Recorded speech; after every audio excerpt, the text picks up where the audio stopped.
E agora, às 9h21, é hora de liberdade de opinião. O presidente do Banco Central, Roberto Campos Neto, usou o Brasil como exemplo para falar sobre possíveis alternativas para a inflação que atinge principalmente os setores de alimentos e energia. A implementação de subsídios para minimizar os impactos sociais dessa alta das commodities é uma das opções. Algo que ele reconhece traz junto um risco de aumento de gastos. A declaração foi dada durante um painel organizado pelo Banco de Compensações Internacionais e a gente vai acompanhar um trechinho para ilustrar o comentário do Mollica e do Boris.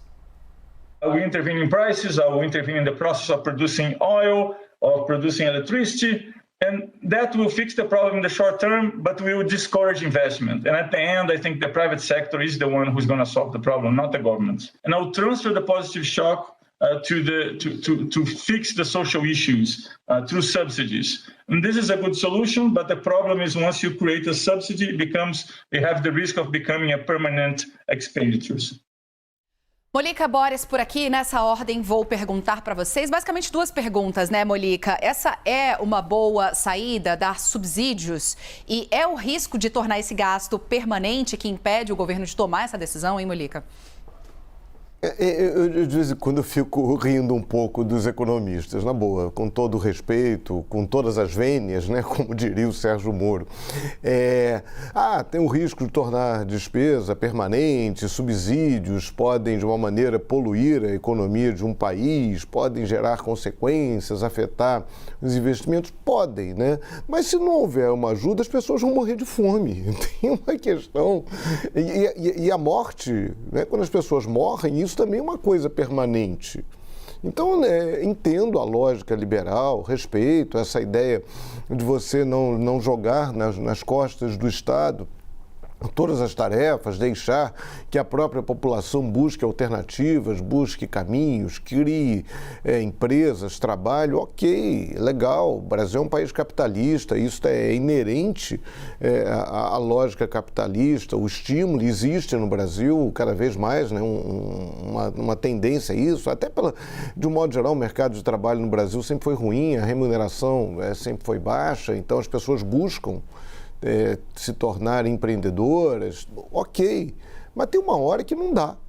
E aí você precisa ajudar as pessoas, para as pessoas não morrerem de fome, né? Então a gente anda pelas ruas brasileiras, a gente anda aqui pelo centro do Rio, né, onde fica a CNN, você anda pelo centro de São Paulo, é muita gente com fome, é muita gente que precisa de ajuda. Aqui em frente à CNN fica a Catedral do Rio de Janeiro, daqui a pouco, 11h30, faz uma fila imensa de pessoas para receber um prato de comida lá, uma quentinha, para as pessoas não ficarem com fome.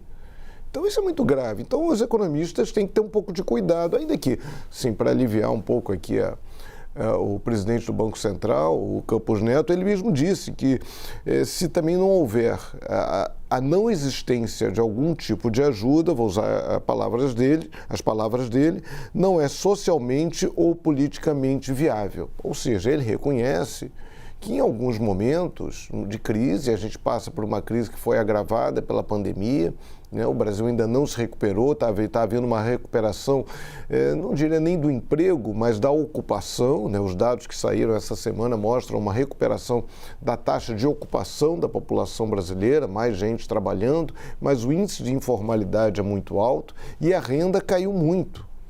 O que as pessoas estão recebendo pelo trabalho é muito menos do que recebiam antigamente, é um percentual razoável.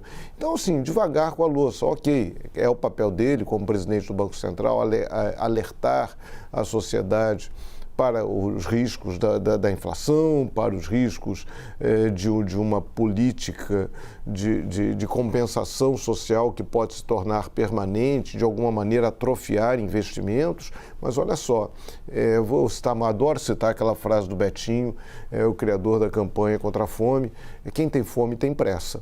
E daqui a pouco está a hora do almoço e as pessoas precisam comer. É com vocês. Obrigada, Mollica.